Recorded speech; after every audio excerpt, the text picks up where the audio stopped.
how we can contribute to help you in your peace efforts.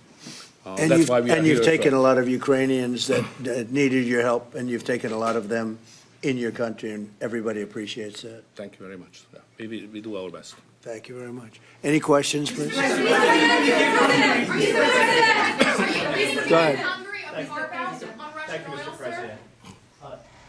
Mr. Orbán has requested an exemption as it relates to oil that is coming from Russia. Is that something that you are prepared to do? And may I ask Mr. Orbán a question in regards to that very issue? Sure. We're looking at it because it's very difficult for him to get the oil and gas from other areas. As you know, they don't have the advantage of having sea. It's a great country. It's a big country, but they don't have sea. They don't have the ports. And so they have a difficult problem. There's another country that has that same problem, by the way. But when you look at what's happened with Europe, many of those countries, they don't have those problems, and they buy a lot of oil and gas from Russia. And as they know, I'm very disturbed by that because we're helping them, and they're going and buying oil and gas from Russia. So that question could be really asked maybe more accurately if you talked about many European countries, not Hungary necessarily, because Hungary is in a different position. But many European countries are buying oil and gas from Russia, and they have been for years. And I say, what's that all about, right? Thank you. Yeah,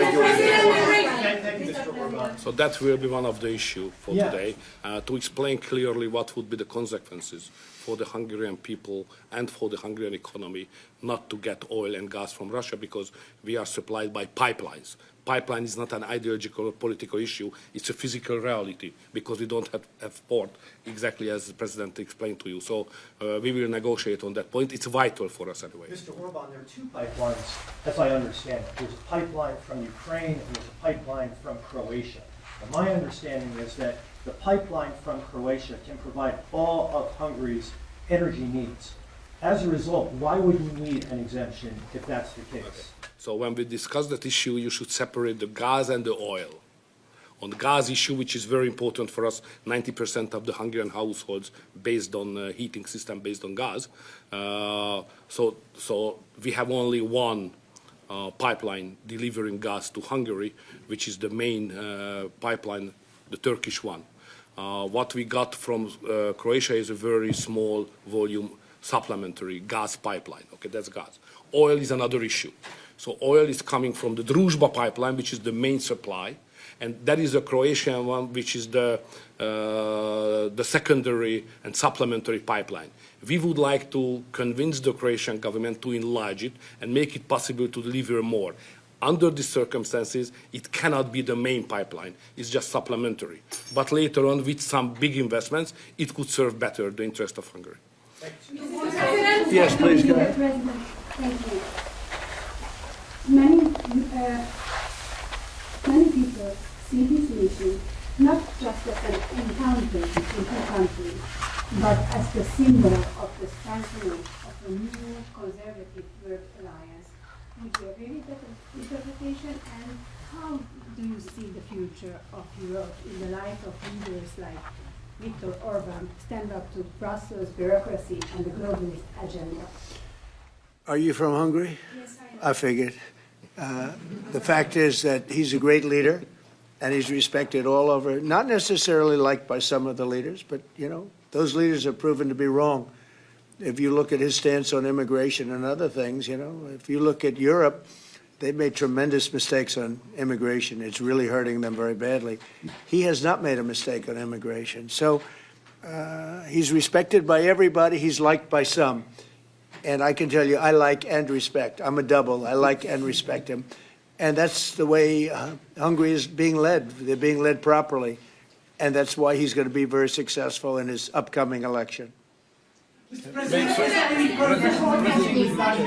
I have a comment on that? You know, language is important because the Anglo-Saxon terminology is different from the European one. So to use categories can create some misunderstanding. So I would like to be clear as much as we can.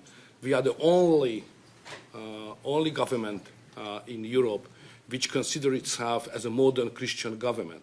All the other governments in Europe are basically liberal leftist governments. So we try to do something from 2010 which is different from what the others are doing, even at the philosophical level and at the level of practice as well, as just the President described it, like migration. So we are kind of a special island of difference in a liberal ocean in Europe, and we considered ourselves as a modern Christian government. That's the proper category to describe what we are doing. To both of you, to both of you. We're talking, but we'll report on that later. Meetings with Putin. We were talking about that with Viktor. He understands Putin and knows him very well. And I feel that, I mean, I'm going to let you say what you think, but I think that Viktor feels we're going to get that war ended in the not too distant future. Viktor, do you want to talk about that? I'm strongly convinced. So the question is whether we Westerners are unified or not. The problem is that the President has huge peace efforts, which are just splendid and very positive for the European continent and all the peoples of Europe. But at the same time, we are not unified because Brussels and the Europeans have a different approach to the war. So the only pro-peace government is the United States government and the small Hungary in Europe anyway. All the other governments prefer to continue the war because many of them think that Ukraine can win on the front line, which is a misunderstanding of the situation. So it's a complicated issue. We will discuss it.